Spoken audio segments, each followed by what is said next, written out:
Greetings, everyone, and thanks so much for taking the time to join us today for what promises to be a superb presentation featuring one of my personal favorite countries, Bhutan. For those of you who don't know me, my name is Keith Valentine from Rockjumper Birding Tours, and together with Nikki Stewart, our Managing Director of Rockjumper Birding Tours Mauritius, we are proud to be your hosts this evening. So tonight is our third installment in our Dream Destination webinar series, and as mentioned earlier, it features Bhutan. So I was super excited when Daniel mentioned he was keen on speaking about this exotic location, as I strongly feel it offers an exceptional experience no matter what your specific interests may be, as the birding, the photographic opportunities, and the cultural aspects are all incredible while being surrounded by breathtaking scenery. Please note that due to the large numbers of attendees joining us today, it's highly unlikely that we'll be able to answer all of your questions. Last week's Hummingbird webinar attracted in excess of 50 questions, which was wonderful to see, but it simply wasn't possible to answer each one live. So we appreciate your understanding in this regard. We had some fantastic questions, however, and we look forward to fielding your questions again this week at the end of Daniel's presentation. You'll see that there's a chat feature and a Q&A box at the bottom of your screen where you can send any questions you may have. We'll endeavor to answer as many of these as we can at the end of the webinar or via your chat or Q&A box. So our guest speaker today is one of our most highly rated guides, Daniel Danckwerts. He grew up in southern Zambia where from a very young age he gained a strong appreciation of all things wild. His weekends were spent wandering through Dambos and in Miombo woodland, both awesome habitats for those who have been to Zambia before would know. And he was always in hot pursuit of the next life, or otherwise trying to persuade his family to join him on more distant trips further afield. Reminds me a lot of me at that age. So from the age of about 9, Daniel was already an enthusiastic birder, but at the age of 10, he then moved to South Africa to attend boarding school. This move presented him with a smorgasbord of new potential lifers and opportunities for travel. Daniel's childhood passion for birds ignited a spark that led him to pursue an academic career, studying the feathered creatures he had so fallen in love with. After finishing his BSc, honours, and a master's degree in zoology at Rhodes University here in South Africa, Daniel completed his PhD, which was his greatest achievement to date. This centered around the population structure of tropical seabirds in the Indian Ocean, and this research has critically influenced the conservation of several threatened species and has springboarded many future research projects. Nikki and I also had a chat to Daniel just the other day and asked him a rather tough question. We said, Daniel, what is your favorite birding memory? So I was expecting a fair bit of umming and ahhing as one goes through some of the top sightings or experiences, which is what I probably would have done. But he answered quite quickly and told us about personally meeting the legend that is David Attenborough when he was just 17 years old. He says this was something very special indeed, as he grew up extremely fascinated with all things Attenborough. One of the questions Dan remembers asking him was if there was one experience he could relive, what would it be? Attenborough then went on to describe an amazing interaction where he had a wild group of Indri, which is the largest currently surviving species of lemur on the island of Madagascar. And it happened during the filming of a documentary featuring the island. And while Indri trekking deep in the eastern rainforest, he had a wild Indri come down from the towering trees above and eat from his hand. It was a simply otherworldly experience for him. Dan then also went on to mention that one of his most wanted birds in the world was the Himalayan monal, and to get to Bhutan and actually see the species in full display was a dream come true. On that note, I'd like to hand over to Dan. Thank you very much for that fantastic introduction, Keith. Really, it's very, very definitely appreciated. And thank you everyone who is joining on this live webinar this evening for taking the time out of your day to join me on this virtual tour through Bhutan. Tonight's presentation is entitled Bhutan, Birding the Buddhist Kingdom, in that Bhutan is one of the most untouched, spiritual, just absolutely incredible places in the world. As Keith mentioned, it was an absolute lifelong dream for me to finally get to Bhutan in January of this year, and the memories that I made there, together with my incredible group that I had, will last a lifetime. And I'm sure my clients from that particular tour will agree that Even though we traveled to Bhutan in the middle of winter, it was probably one of the most incredible naturalist experiences one could ask for. Sorry, I seem to just have frozen here for a second.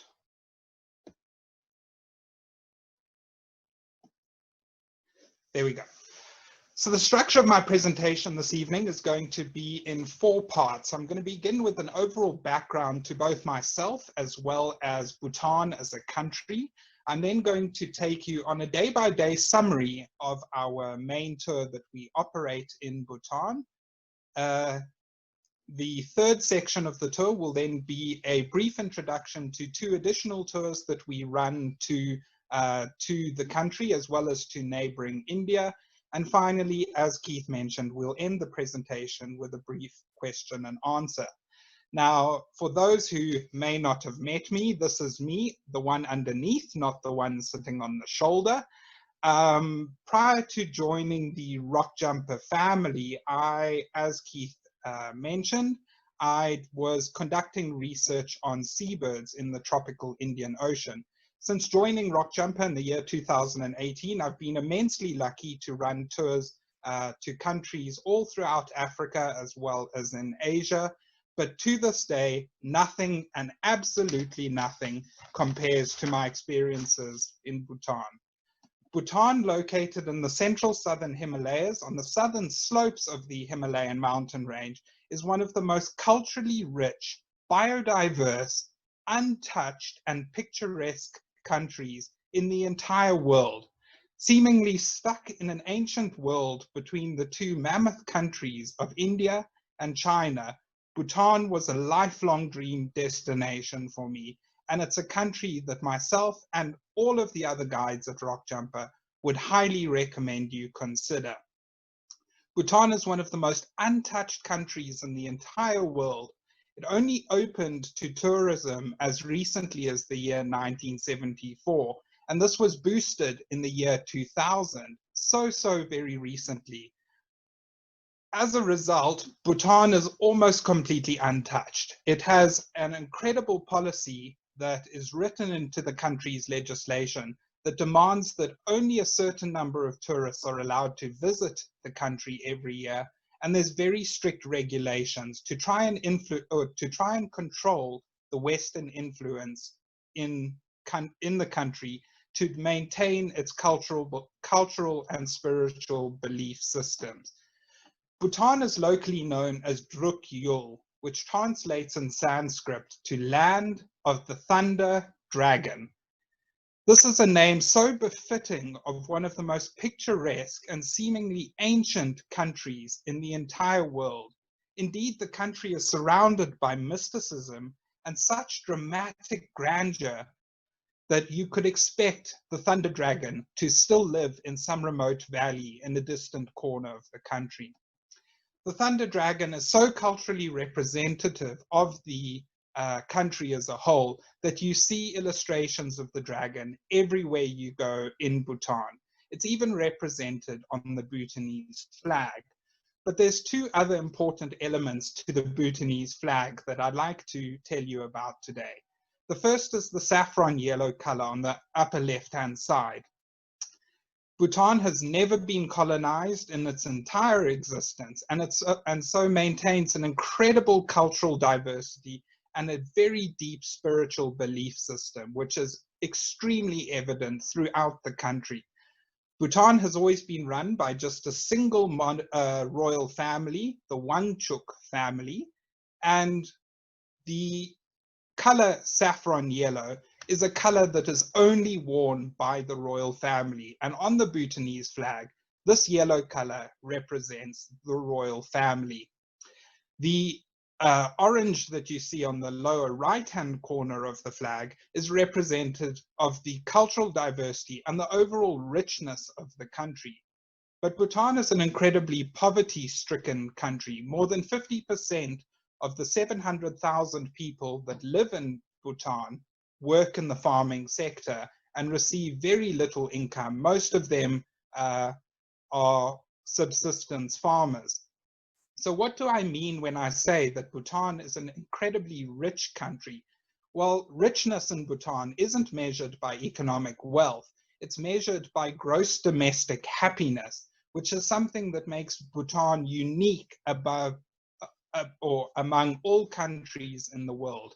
The happiness of the 700,000 people in Bhutan is considered more valuable and more important to the overall wealth of the country than the economics. Now, as I mentioned, Bhutan has always been run by a royal family, and this is the current royal family. You'll note that all of the members of the royal family, the king and the queen on the left, and their young son on the right, are in the traditional dress. Throughout Bhutan, you see the local people wearing this traditional dress, and they take an immense amount of pride. All of these beautiful fabrics that you see here are hand woven out of raw silk. It's really, really incredible to see. Next, I'm going to be telling you a little bit more about Bhutan, but through the scope of the main tour that we operate to the country. Now, Bhutan is an incredible place. We run 2 tours a year, 2 main tours a year at least, and these are in the months of March and April. We as a company have been touring to Bhutan since the year 2004, and we've now run in excess of 40 tours to the country. These tours have averaged between 300 and 380 bird species, and unfortunately, just given its location, Bhutan has very few mammals, though there are a number of extremely interesting species that we see. Bhutan is a fantastic untouched wilderness when it comes to the birdwatching potential. But as Keith explained in the introduction, there's so much more to Bhutan than just its birds. Bhutan is such a unique cultural experience. It's got some of the most incredible scenery you'll see anywhere in the world. And thus we recommend these tours for anyone.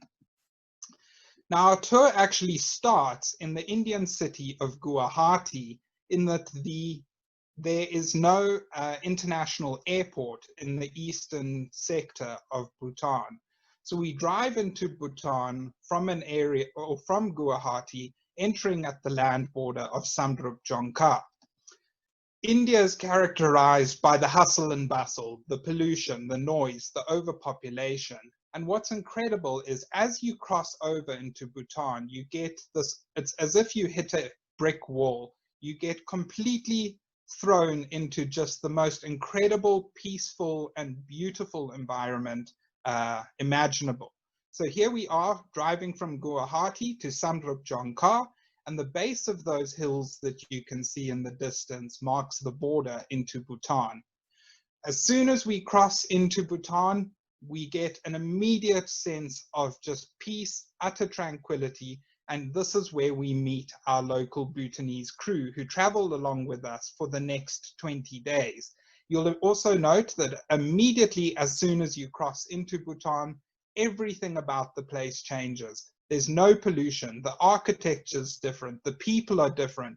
It's just the most incredible country imaginable.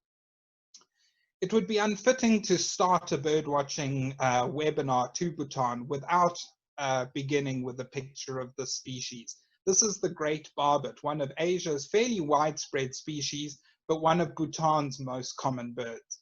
It is one of the most spectacular barbets in all of Asia. It's a massive bird, and it seems to have every single color represented on it or in its plumage. This bird can be heard throughout Bhutan and becomes a firm favorite on our tours. Now, driving into Bhutan from India poses a number of important benefits. As soon as you cross into Bhutan, the birds become very characteristic of the Himalayas and the Himalayan foothills. However, entering Bhutan from India implies that we get access to a number of species that are only found in the Himalaya or on the Indian subcontinent. And one such species is this, the blue-bearded bee-eater. The first day of the tour also provides some of the only opportunity to access freshwater wetlands. And so we spend a fair bit of our time scanning wetlands to see some important waterfowl, ducks, herons, etc. And one such species that we see only really on the first day of the tour is this Indian pond heron. Once we cross into Bhutan, we start making our way northwards to a remote area known as Morong. We climb in altitude quite dramatically on the second day of the tour, from roughly 150 meters or 500 feet above sea level, all the way to 2,000 meters or about 6,500 feet above sea level. So the scenery in this part of Bhutan is completely dramatic and absolutely beautiful. We spend a lot of our time driving along these very remote paved roads, and here we have a wonderful vantage of this beautiful lowland rainforest, which we scan straight into the canopy, given these very deeply cut gorges. The birds that we see on the second day of the tour are again very characteristic of low altitudes and quite typical of low altitude Himalayan foothills, as well as the Indian subcontinent. And some of the special birds we expect to see are the wreathed and the great hornbills. Now, this great hornbill is one of the most fantastic birds in all of Asia. It's absolutely massive. Anyone who's been to Africa would have seen hornbills. Well, this species completely dwarfs the hornbills that we have here in Africa. Hornbills are also unique in that they're some of the only bird species to lack underwing covers. Those are the feathers on the underwing that cover the bony sections of the wing. This means that when you see these birds flying, they produce this incredible rustling sound that sounds like a distant fighter jet, and that's especially evident in the great hornbill. The Himalayan foothill rainforests are incredibly rich and support an incredible floristic diversity with many, many fruiting tree species. So the bird diversity that we see here includes a lot of frugivorous birds, and one of the most popular ones is always the black-crested bulbul, one of about 6 species of bulbul we expect to see in Bhutan. The sultan tit is always an ever-popular bird. It's got this very long, shaggy yellow crest, and it's got quite a restricted range within this region of Asia, and it becomes a major target on our tour. One of the most endearing birds on the entire trip to Bhutan is the pied falconet. Now, if you all clench your fist, that is roughly the size of this bird of prey. It's one of the smallest birds of prey in the entire world, and isn't it just the most endearing little creature?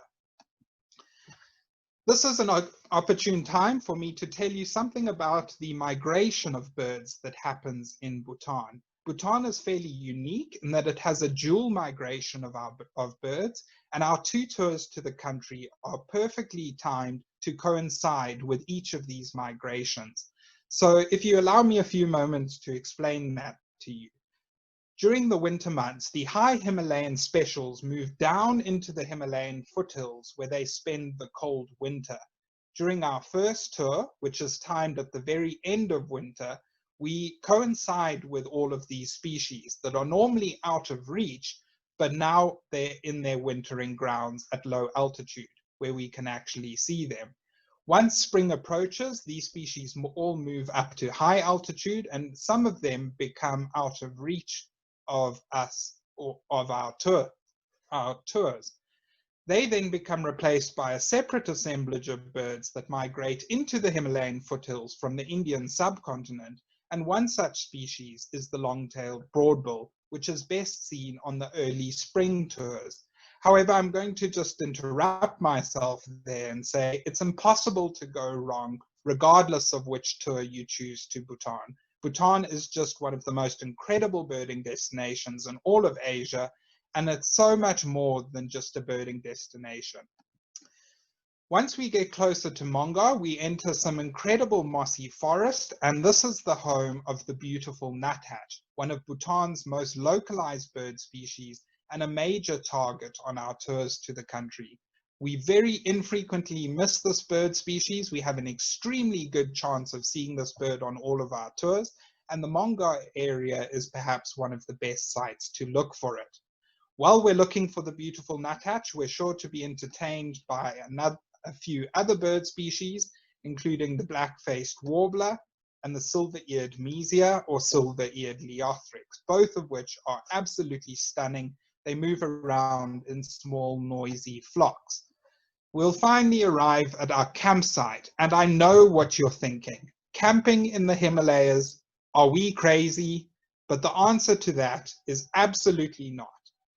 The Bhutanese know how to do camping. So if you just allow me a few moments to talk you through the setup here. In the center of this photograph, you'll see a number of green tents, and those are our individualized sleeping tents. In the lower left-hand corner are two side-by-side blue tents. These are our bathroom facilities, including flush toilets and hot showers. And in the forefront, you'll notice a larger tent. This is our dining tent. Now, the camps are set up by a crew of about 7 people that travel around with us, 7 Bhutanese locals, and they run around at our beg and call and are an absolutely fantastic team to work with. This includes a local chef who prepares all of our meals, including some of Bhutan's traditional dishes, which are always fun to try.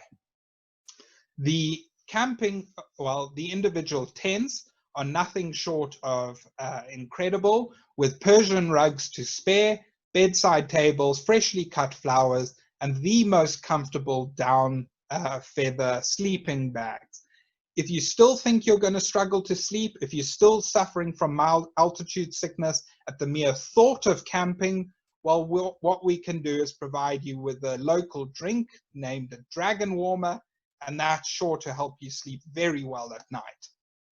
The views from our campsite are absolutely spectacular, and it puts us in prime location to see some of the best bird species in all of Asia.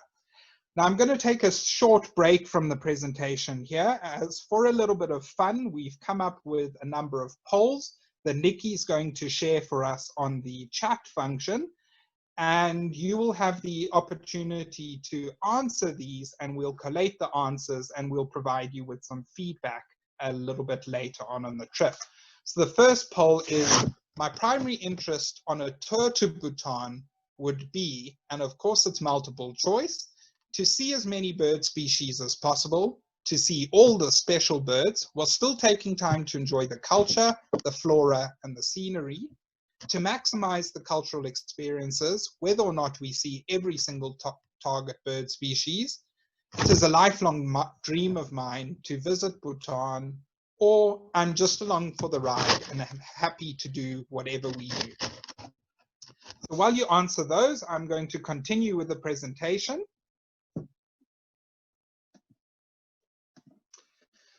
We have a full day to explore the Morong area, and this particular region of Bhutan is fantastic for some of the most important target species of our tours to Bhutan. These include the rusty-cheeked scimitar babbler, which is often calling immediately in front of our tents in the early morning, the incredible plumaged blue whistling thrush, one of my favorite birds in all of Asia. We seem to have our results in for the first poll. It seems the majority of people would want to see all of the special birds while still taking time to enjoy the culture, flora, and scenery. And that's the best way to travel. So good answers, everyone. Carrying on. A little bit further from our campsite, we have an opportunity to see a number of other fantastic bird species, including the chestnut-tailed and bar-throated minla, the grey-sided laughing thrush, which is one of several species of laughing thrush to occur in this particular area. Now, the laughing thrushes are an iconic Asian group of birds, and this particular region of Bhutan is fantastic. There's about 6 different species of laughing thrush we could expect to see, most of which are exceptionally difficult to see anywhere else in Asia. The streak-breasted scimitar babbler is also a very popular bird, as is the black-eared shrike babbler. Now, this particular area of Bhutan is characterized by these very deeply carved valleys. It's one of the most scenic parts of Bhutan. And so we spend the middle of the day standing in some very good vantage points where we have an excellent chance at seeing birds of prey. And one of the most impressive of these is the magnificent black eagle. From Morong, we continue to an area known as Trashigang, which is the administrative capital of eastern Bhutan. We pass through some of the richest forest in all of Bhutan today, and these forests support this species, the Ward's trogon. Now, this bird is often referred to as the jewel of the Himalayas, in that it's got an incredibly localized distribution, but it remains one of the most sought-after birds in the entire Himalayan range. This is the female bird in delicate colors of lemon yellow. Today, we're going to have an opportunity to view the visual splendor of flowering rhododendrons. And there's roughly 50 species of rhododendron that occur in Bhutan. And when they are in peak flower, as is seen in this photograph, it almost looks like something out of a Renaissance painting with some of the most spectacular colors you've ever seen. And they support an incredible diversity of bird species. So some of the birds we hope to see in the rhododendron thickets include the golden-naped finch, the green-tailed sunbird.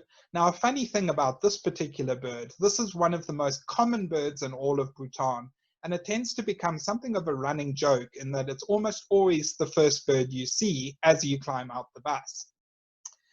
The white-tailed nuthatch tends to frequent slightly drier habitats closer to Trashigang, and it's in this area that we also stop beside some impressive cliff faces that support these massive colonies of rock beehives. And these beehives, in turn, support one of Asia's most special birds, the yellow-rumped honeyguide. This is one of only 2 honeyguide species to occur outside of Africa. It associates with these rock beehives and can only be found in the vicinity of the rock beehives. And the species is only possible to see at a few sites in Bhutan and certain parts of India. These cliff faces also harbor one of my favorite birds in all of Asia. That's the wall creeper. It's essentially a glorified nuthatch. It creeps up and down vertical cliff faces, picking insects out from within the crevices. And it's just a fantastic bird. It's also an incredibly important bird for any taxonomic listers that may be listening to this presentation, in that it's placed in its own monotypic family. We'll finally arrive at our... Dan, could I Sure. pop in? We've just had a question from Alan, and I thought it was quite pertinent to the slides that we're going through. Sure. Asian birding is notoriously difficult. Rainforest and shy birds. Is Bhutan like this? The risk of rain is rather minimal on our trips to Bhutan, in that the season that we visit Bhutan is outside of the peak rainy season. So rain and poor weather shouldn't be considered an issue in Bhutan. The temperature can get quite low, roughly 10 degrees Celsius or 50 degrees Fahrenheit. So temperature is more the problem, but it means that the birds stay active for longer, and it means that the birding is very much more comfortable rather than, say, birding some humid areas like Thailand, for example.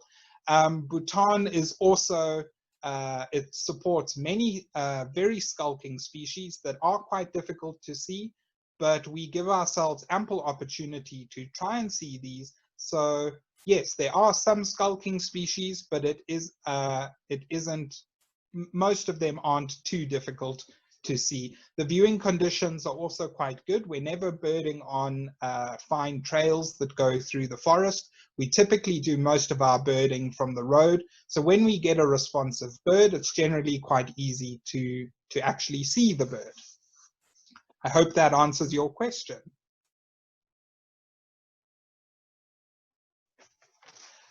So continuing with the presentation, we finally arrive at our hotel built in the traditional fashion. You'll notice how just absolutely detailed the outside of the building is. And this is very standard for all buildings in Bhutan. Now, it's interesting to note that the people who do the detailing on the outside of these buildings have to study for in excess of 15 years to learn how to do this. From our hotel, we have a fantastic view down through the valley to the Trashigang, which was built as the administrative capital of eastern Bhutan in 1659. Now, very, very few countries in the world can say that their administrative buildings look anything like this. Today it functions as an active monastery, and we will have the opportunity to visit several dzongs later on in the trip, so I'm going to move on. From the Trashigang area, we drive to an area known as the Lower Lingmethang Road. You'll note we stay at roughly 2,000 meters above sea level, or 5,300 feet above sea level. So throughout the tour, there's virtually no risk of altitude sickness. We bird some fantastic forested valleys today, and we hope to see species including the Himalayan bulbul, the white-crested laughing thrush, but our top prize is going to be to get to the summit of the Korila Pass by mid-morning. Now, it's a lot of fun driving through these high mountain passes in Bhutan, in that every one is crested with a Buddhist stupa, as you can see in this photo. It's ritualistic that you have to drive around the Buddhist stupa in a clockwise fashion. It's deemed bad luck to go anti-clockwise around these stupas, and one always has to shout a certain chant, which I'll let your guides in on the Bhutan tour teach you for the sake of embarrassing myself here. Now, I've mentioned that Bhutan has some of the most untouched forests anywhere in the world. Within the National Protection Act in Bhutan, there's a clause that says that more than 60% of Bhutan's forests have to remain untouched. So we're exploring some of the most virgin habitats anywhere in Asia, which is really, really special.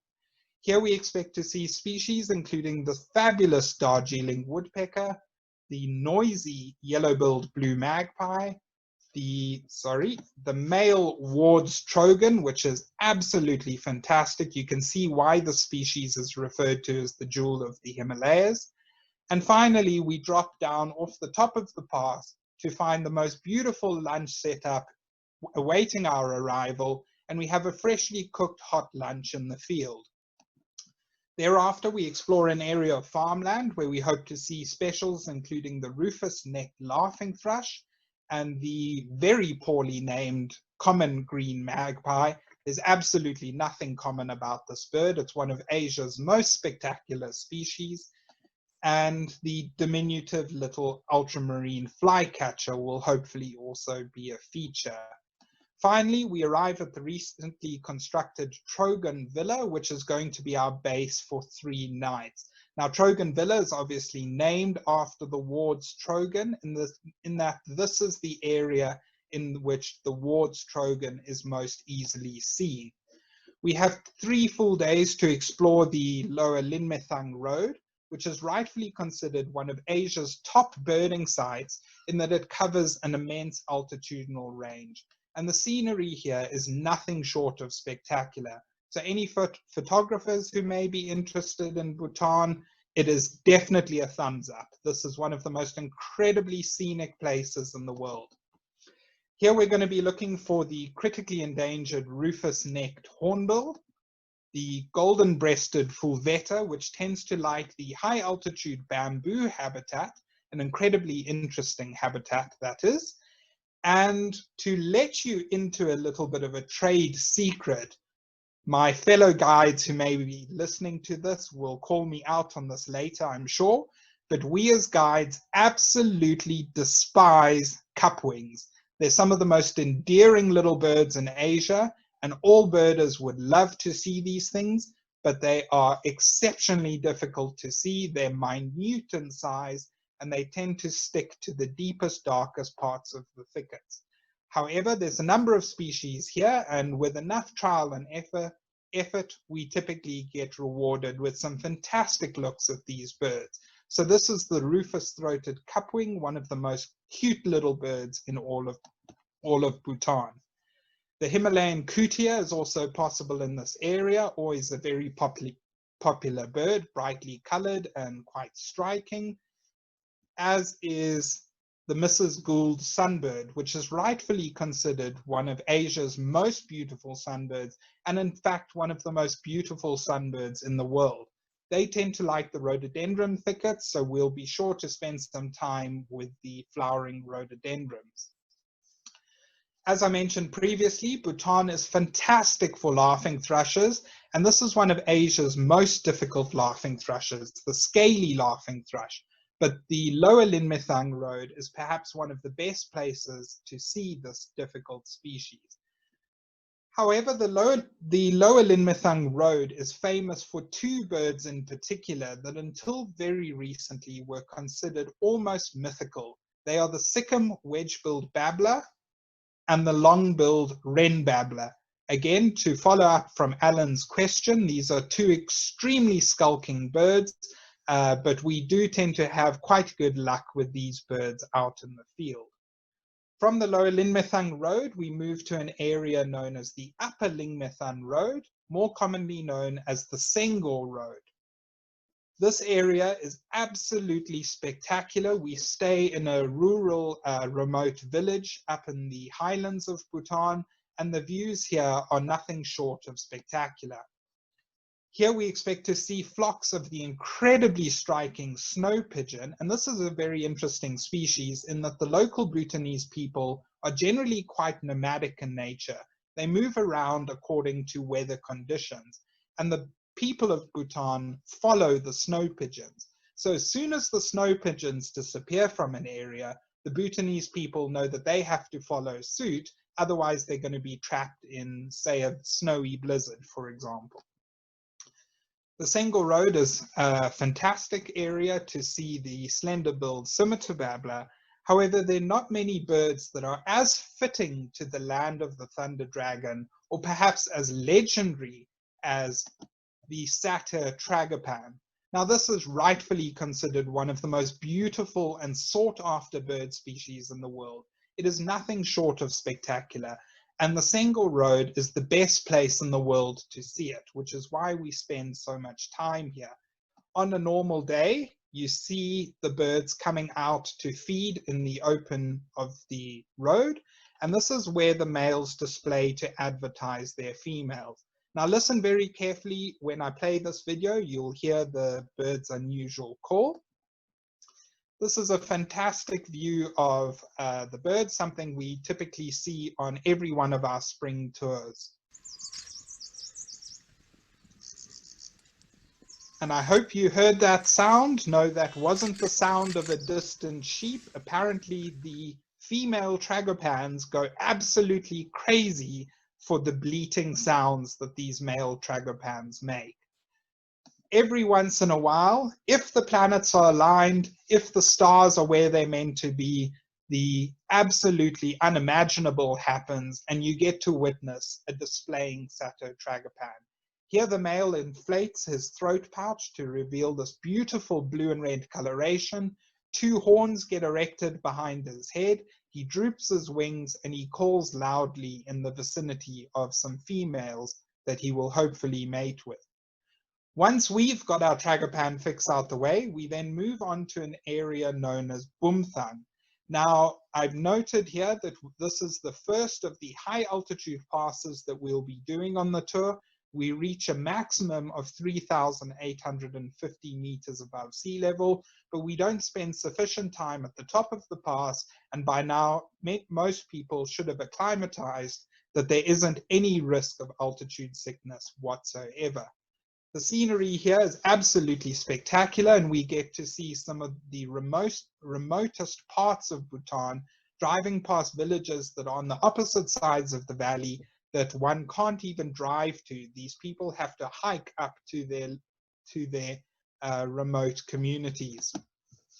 We pass a number of hand-built bridges, and importantly, you'll note that this bridge is adorned with these beautiful prayer flags that just flap in the wind and create a very warming atmosphere in Bhutan. The white flags that you can see here are typically laid out by the Bhutanese people in remembrance of a lost loved one, whereas the brightly colored flags you can see in this image are more general prayers that are put out into the ethos, with each one of the 5 colors represented in the prayer flags signifying one of the 5 physical elements. We do stop at the very top of the pass briefly to search the rhododendrons thickets for the fire-tailed sunbird and the fire-tailed myzornis, which is one of the most spectacular birds in Asia. Just look at its lime green plumage and that almost iridescent red tail. It was one of my favorites in Bhutan, and it's always an extremely popular bird. Here we also stand a chance at some fantastic bush robins, including this rufous-breasted bush robin. But on a clear day, from the top of the pass, we'll be able to gaze upon the summit of Jongkhar Punsem at 7,541 meters, which is the highest unclimbed mountain peak in the world. Now, all mountain peaks above 6,000 meters in Bhutan are considered sacred grounds. Jongkhar Punsem, in this sense, translates to White Peak of the Three Spiritual Brothers. And you can see the three definite white peaks in this image. From Bumthang, we continue to the small town known as Trongsa, and this will just be an overnight stop, but we pass some wonderful traditional Bhutanese villages. And once again, you can see the traditional architecture, which is carried throughout the country. We stop en route in a beautiful traditional village for our lunch, which is always a fantastic cultural experience in addition to the bird watching. But we spend a few moments wandering around said village looking for the Himalayan beautiful rosefinch. The golden bush robin, a bird that few photos can do justice to, is also well represented on this leg of the tour, as is the high altitude specialist, the alpine acentor. This is one of the highest breeding birds in the entire world.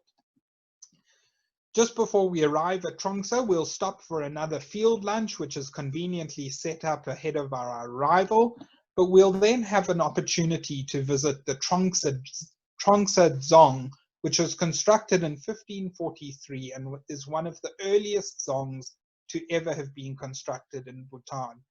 Now, those who've met me will know that I am completely and utterly besotted about birds, but when I returned from Bhutan, a lifelong trip, dream trip for me, all I could speak about was the interactions we had with the young monks at some of these dzongs.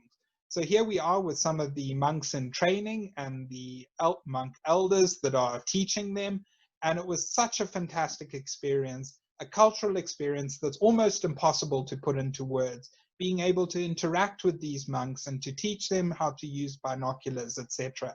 It really was something that's impossible to put into words. The architecture in the dzongs is unlike anything you would have seen before, and it's quite a feast for the senses in that many of the murals on the walls date back to the 1500s, and they all appear to have been painted within the last few hundred years. The architecture is also just so unbelievably detailed, one never knows where to look. This is the view from the Trongsa Dzong, and just to show you an element of what the scenery is like, the red arrow on the right-hand side of the image illustrates our hotel for the evening. So it's one of the most scenic parts in Bhutan. We look across over to the Dzong, and the Dzong is all lit up at night, which is a fantastic, fantastic view. From Trongsa, we then head south, breaking off the east-west highway that runs through Bhutan, going to an area known as Tingtibi, before eventually returning to Trongsa just for an overnight stop. Now, this is one of the remotest parts in all of Bhutan, and we get a real sense of what it's like to live in these extremely remote communities. The views here are just absolutely spectacular, and we spend a lot of time working the Tingtibi River with one objective in mind, and that's to find the white-bellied heron, one of the most critically endangered and one of the rarest birds in the entire world. Some estimates suggest that there's only as few as 50 individuals left in the species' population. It's becoming increasingly difficult to see, but the Tingtibi Valley is one of the best places in the world to see this bird. Other specials we look for in this part of Bhutan include the red-faced leiothrix, a very skulking species, but it's got a fantastic song. Long-tailed broadbill, should we have missed this bird before. This individual is flying up to a nest. And this region of Bhutan supports one of the top mammals on the tour, the extremely endearing golden langur. Now, a few troops of these primates occur in the immediate vicinity around our campsite that we use in Tingtibi, and we'll be sure to spend some time admiring these incredibly gentle creatures. This is our campsite, very much the same setup, but just to give you an element of the forest as well as the camping setup that we again use on our Bhutan tours. After we've returned to Trongsa, we then continue on our route, finally landing up in a town known as Punakha. And again, we have an extremely high altitude pass to cross at 3,300 meters above sea level. A few important birding stops en route include a stop at some impressive cliffs where we admire the breeding antiques of Nepal house martins, as well as in some incredibly lush forested valleys. And here we are birding on one of our most recent tours. These forested valleys support some incredibly cute birds, including the black-throated parrotbill and the brown bullfinch. But finally, we arrive at the top of the Pelela Pass, which is probably one of the most scenic and just picturesque spots in the country. Again, with the rhododendrons in full flower, it almost looks like something captured out of a Renaissance painting, with these beautiful colors of pink, red, and orange in the rhododendrons. Should we have missed the bird before, we have another opportunity to find the sought-after golden bush robin, and we'll spend some time at the top of the pass scanning for birds of prey, including the Himalayan vulture. We spend a full day in the Punakha Valley, and this is an incredibly beautiful part of the country. As you can see, we've got some very open habitats here that support all manner of wonderful birds, but there is also some forest. And these isolated forest patches support a few pairs of the majestic tawny fish owl, the golden-throated barbet, which is one of Bhutan's most colorful bird species, as well as one of my very favorite birds, the small niltava. Now, it may seem like quite an unassuming bird, but the small niltava tends to stick to the darkest patches of forest, and even in the dark, shadowy sections of the forest, the blue highlights in its plumage just seem to absolutely glint. It's a fantastic little bird. In the afternoon, we then return to the Punakha Dzong, which is often considered one of the most beautiful dzongs in Bhutan, and we'll once again have the opportunity to wander through the dzong, admiring the immense detail that was created when the dzong was built, as well as also having the extremely rare opportunity to visit some of the prayer sites within the dzong. Just to give you an indication of what some of the hotels are like that we stay at on our Bhutan tour, this is an incredibly comfortable hotel. We've got heating in all the rooms, comfortable sitting spaces. The views from the hotels are generally spectacular, and the bedding is extremely warm should it get chilly at night. As we near the very end of our tour, we drive from Punakha to the capital city of Bhutan, Thimpu. Now, Thimpu is interesting in that it's one of the only capital cities in the entire world that lacks traffic lights. En route, we have time to do a few birding stops, and we explore an area of fantastic pine forest, which supports the very special slender-billed oriole, a very habitat-specific bird, as well as our final opportunity to explore broadleaf rainforest on this particular tour. The rainforest will give us backup chances at two quite tricky birds, the pygmy cupwing, which is Bhutan's smallest bird, as well as the very interesting rufous-bellied woodpecker, which is one of Asia's sap-sucking woodpeckers. And here you can see it sucking sap out of these little holes that it drills in particular tree species, and they move from hole to hole to hole, slowly licking up the little bit of sap that forms. We finally arrive in Thimpu. It can barely be considered a city, but it's an incredibly picturesque place, and it's centered around the Thimpu Dzong, which you can see in the center of the image. And this functions as the main administrative capital of Bhutan, and just behind it to the right is the Royal Palace of Bhutan. We are here for just an overnight stop before making our way to the neighboring town of Paro, and this is where the tour comes to an end. However, we save the very best for last. The scenery here is just phenomenal. We stop in some farmland to look for the incredible orange-bellied leaf bird before eventually arriving in Paro. And in the very forefront of this picture, you'll see a multi-tiered building. That is once again the Royal Palace. That's the royal guest house that the King and the Queen stay at when they come to visit Paro. The entire afternoon on our second from final day is devoted to visiting the Tiger's Nest Monastery, which is one of the most incredible treks anyone could do in this world. Now, the Tiger's Nest Monastery was built in 1692. It's precariously placed on the top of this sheer vertical cliff face, in that this is where one of the early gurus spent 4 months in meditation in the early 8th century. The hike up to the monastery is roughly about 5 hours long as a return trip, with time enough to spend in the monastery itself. And it's centered on the cave where this guru spent his 4 months in meditation.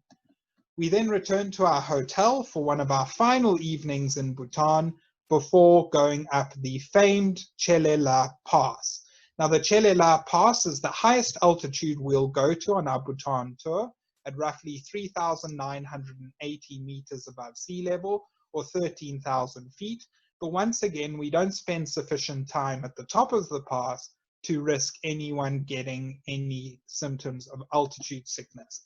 We have an extremely early morning to get to the top of the pass in time for sunrise, from where we view down the Ha Valley. That's the village of Ha at the bottom of those mountains. And we have a fantastic view across to some of the highest mountain peaks in the entire Himalayan range, many of which are above 7,500 meters above sea level. But the very reason for coming up to the Chelela Pass is this species, one of my absolute favorite birds in the entire world. It's just nothing short of spectacular. Few words could describe a bird as spectacular as the Himalayan monal. Now, just to elaborate on something Keith said during my introduction, it was a lifelong dream of mine to visit Bhutan, and together with my tour group in January, we had the opportunity to go up Chelela Pass, and we had the extremely rare opportunity of viewing the Himalayan monal in its full display. Now, this is something that is so rarely seen in the wild that it will forever remain my top wildlife experience. And it's something that I can honestly say brought me to tears, and it's something I will remember and cherish for the rest of my life. Chelela is famous for its pheasants, and in addition to backup chances at the satyr tragopan, we'll almost certainly encounter the blood pheasant, as well as the regal Kalish pheasant, whilst also looking for some other of the mountain's top birds, including the Himalayan white-browed rosefinch, and the massive spotted laughing thrush, which is very difficult to see anywhere else in the world. Finally, we return to Paro, and we wander along the Paro River for our final afternoon. In the distance there, you can see the massive Paro Dzong, which is built in the traditional style of a fortress, without the use of architectural plans and without the use of any nails. Along the Paro River, we stand a very good chance at seeing the brown dipper, and we always particularly enjoy watching the antics of these birds as they feed in the water. The black-tailed crake, and saving one of the very best birds for last, the ibisbill, another one of these taxonomically distinct bird species. In the evening, on our final night, we drive back into town to admire the Paro Dzong all lit up at night, and this is a photographer's absolute dream. It's one of the most spectacular sights you could possibly see. Day 20 is reserved as a departure day as we fly from Paro back to India, landing in Delhi, but our flight takes us via Kathmandu in Nepal. And it's extremely important everyone stay awake. Although we may have tired you out by this time of the tour, it's important to stay awake in that you get one of the most spectacular views of Mount Everest from this flight. You fly right past the summit of Mount Everest, which is a picture postcard that is just, it's very difficult to put into words, seeing the summit of Mount Everest like this.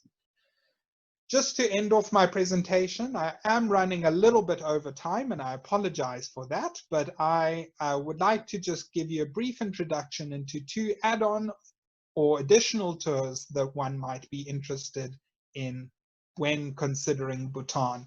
And the first is a Bhutan and winter tour. Now, some might think it crazy to travel to the central Himalayas in the middle of winter, but there's certain reasons for this. And that's because many of the high altitude specials that even during the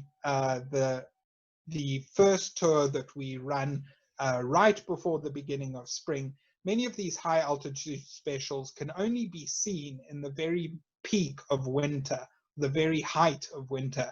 And these include the Himalayan special, the solitary snipe, the bar-headed goose, which winters in Bhutan and flies over the Himalayas, performing the highest migration of any bird in the world. The black-necked crane in the lower right-hand corner, which is one of the rarest cranes in the world. It's an exceptionally difficult species to come by, but a population of about 200 birds overwinter in Bhutan. And of course, it was on our winter trip to Bhutan that we were able to watch the display of the Himalayan monal. The second tour that I'd like to discuss with you is the Assam pre-tour extension, which begins and ends in the city of Guwahati, ahead of all of our tours to Bhutan. And this takes you to some of India's most famous national parks, where you stand an excellent chance at seeing 2 of the world's rarest birds. They are the Bengal florican and the white-winged duck, as well as some of Asia's top mammals. And these include the Bengal tiger and the Indian one-horned rhinoceros. So that ends my talk for tonight. I hope you have thoroughly enjoyed this whirlwind trip through Bhutan. It was a lot of information for me to try and convey in just 50 minutes, but I really, really hope I've been able to share with you a few facts about what is probably one of the best countries in the world as far as I'm concerned. We do have one final poll now that you have seen all of the wonderful birds that one could expect to see in Bhutan, and I'm sure Nikki will share that in a few moments' time. The question is, Bhutan has some of the world's most desirable bird species. Which of the following would you most likely to see? The Himalayan monal, the satyr tragopan, the fire-tailed myzornis, the critically endangered rufous-necked hornbill, or all birds are beautiful, really. So we'll just take a few moments to gather the answers there, and Nikki will be sharing those for us. And after that, we will have our quick question and answer session. I'm sure a few questions have come in, and Nikki would have gathered those together for us. Yeah. So it seems that we have a lot of general birders viewing this talk tonight. All birds are beautiful, really, is the winner. And quite unsurprisingly, not far behind that, the satyr tragopan and the Himalayan monal. So some fantastic answers there. Thank you very much for sharing your opinions with us. It is really helpful and interesting for us. And I'm sure Nikki will take over from me now to ask a few questions. Great. Yeah, thank you so much, Daniel. That was amazing. Yeah, quite a few questions have come in, so let's see how many we can do in the short time. If we do, we've got 1 minute, but we will extend it just a little bit longer, so you're welcome to stay online and listen to some of the answers. What, Dan, what is the impact on birding on the road widening across Bhutan? Sorry, could you repeat the question there, Nikki? Yeah, what is the impact on birding of the road widening across Bhutan? Okay, maybe we can look at a different one. This is an interesting one because it's not quite birding, but more on travel side. What are internet connections like in the country?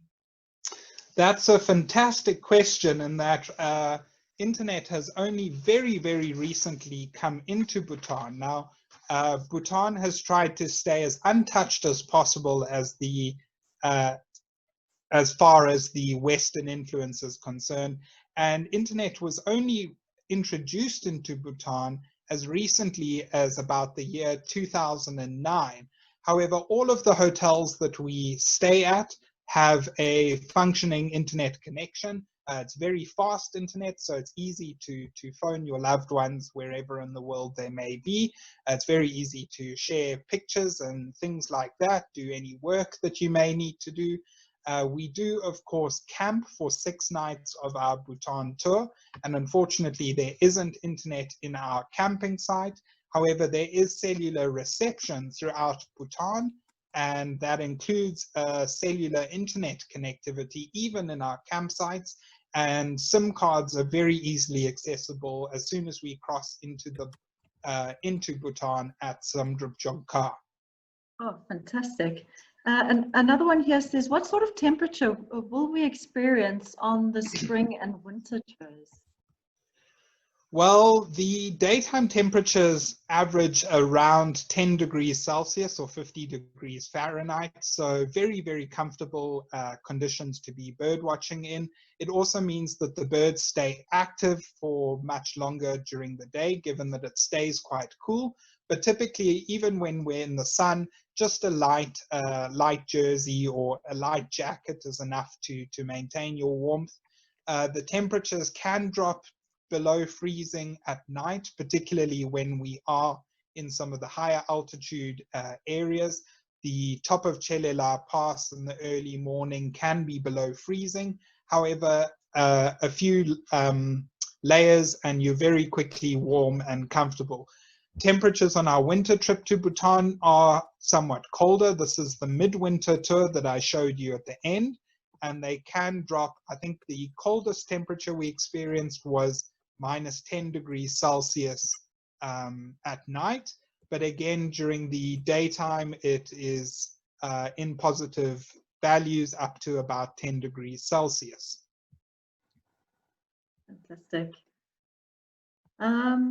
Yes, there's another one here. Is there really much difference between the first and second spring tours to Bhutan? To be honest, there isn't particularly much.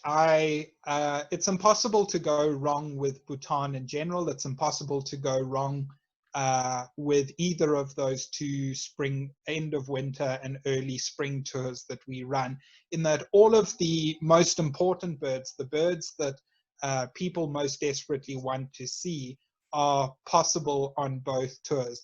There are a number of high altitude specials that are easier on the first tour. That's not to say that one wouldn't see them on the second tour. And similarly, there's a number of Indian subcontinent birds that are easier on the second tour, but it's not to say you won't have a chance at seeing them on the first tour. So it's impossible to go wrong, whichever tour you choose. Absolutely. Cool. I'm just going to step in there quickly. Dan, just coming back to that first question that we tried to get through to you.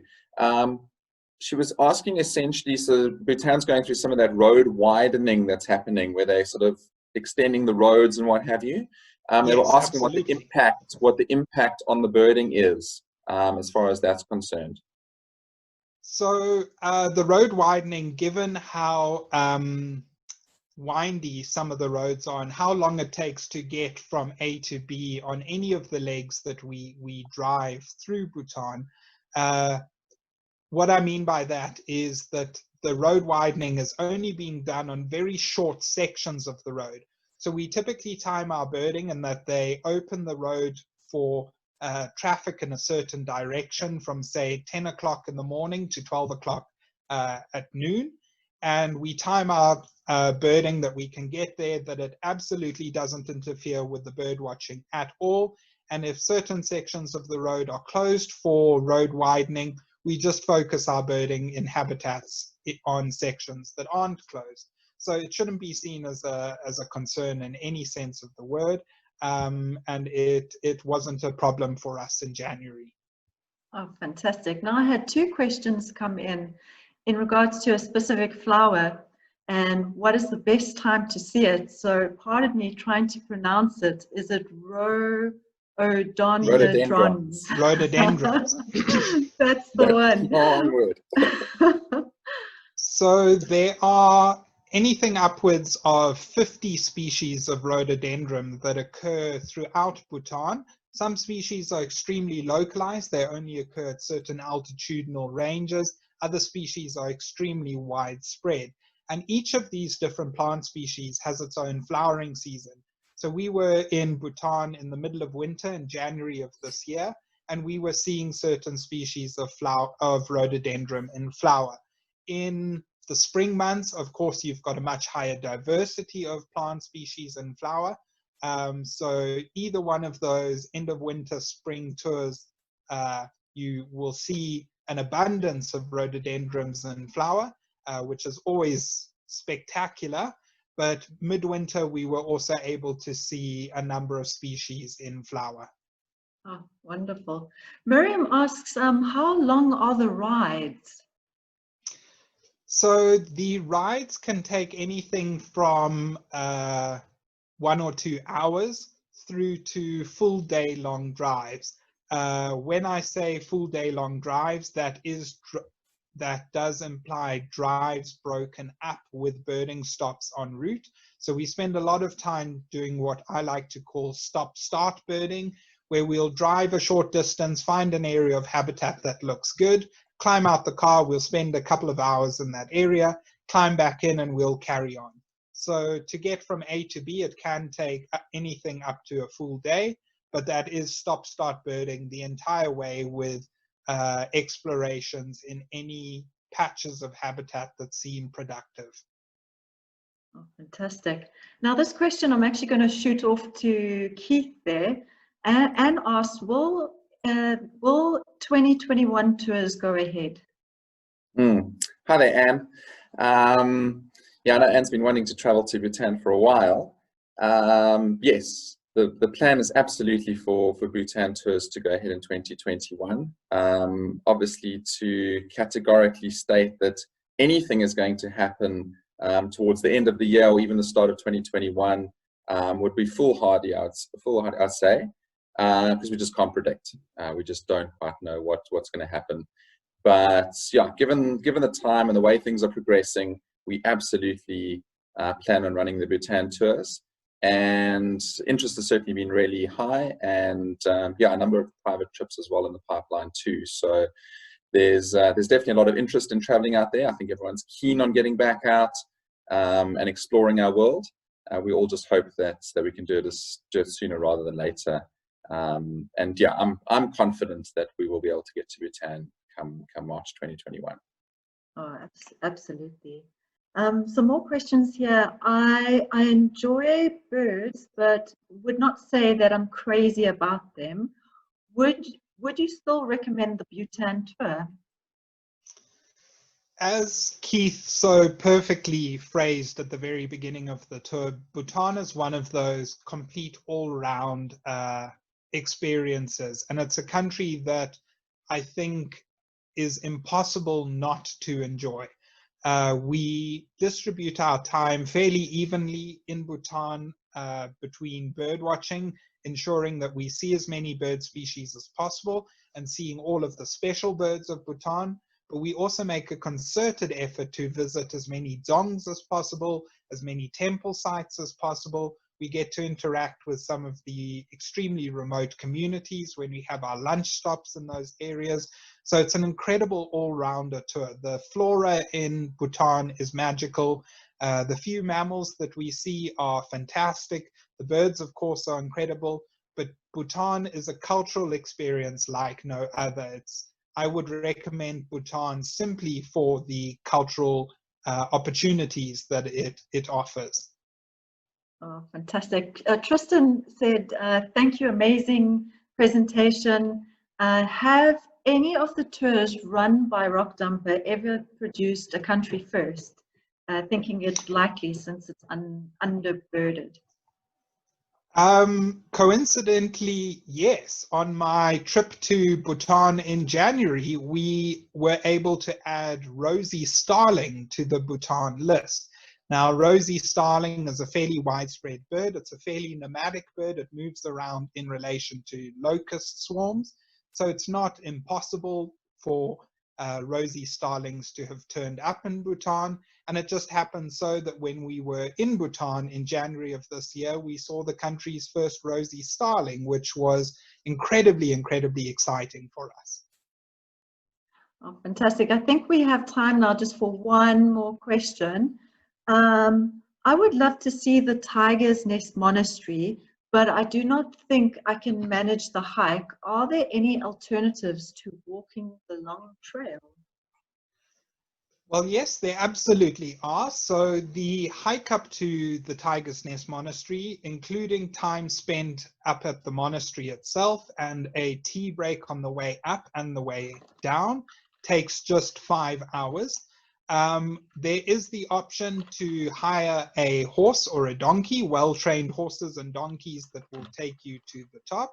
But one doesn't even need to go to the top to be able to see the monastery. Simply standing where the hike to the monastery starts, one has an absolutely fantastic view of the monastery itself. And from there, what we can do is, for example, take you to the Paro Dzong, which is one of the most beautiful dzongs in Bhutan. And we can also have that experience too, in addition to seeing the Tiger's Nest Monastery from the base. Oh, fantastic. Thank you very much. Fantastic. Thank you so much, Dan. Thanks, Nikki, as well. And thank you to all of you for joining us and for the questions posed. So next week is our 4th webinar in our Dream Destination series, and we're featuring one of our freshest and most exciting tours. So this is our fabulous small group cruise through the remote West Papuan Islands, which starts out in Wagea and the Raja Ampats and goes all the way through to Buru and the Malukus. This was a trip that I was actually fortunate enough to do back in 2017, and just amazing memories from my time there. Join Glenn, my brother. He's one of Rockjumper's most popular and well-known tour leaders, and he's going to take us on a spellbinding voyage to one of the most remote and isolated parts of the planet. It's a scenically stunning part of the world, just dripping with beautiful endemics and specials as well. So tons of great birds on the trip. Wilson's bird of paradise, caranculated fruit dove, coffea paradise kingfishers, salmon-crested cockatoos. I mean, the list is endless. Also the legendary madanga on the island of Buru as well. So, I mean, some of you might not have even heard of these birds. They're super special. They're super isolated. And this webinar is just really not to be missed. It promises to put a massive tick next to the exotic box as well. So, also just a quick reminder that our webinars are recorded and they can be viewed later. The links will be available within the next 48 hours. And those will also be posted onto our website as well. You can watch them there. Just a reminder as well that all these webinars are being offered free of charge. But should you wish to donate towards our tour leaders, our GoFundMe link is still open. And 100% of those proceeds go directly to the guides who are currently not being able to work due to this nasty virus. So thank you again to everyone for joining us today, and we look forward to seeing you again next week Wednesday at the same time. From all of us at Team Rockjumper, thank you and goodbye. Cheers. Bye. Bye everyone.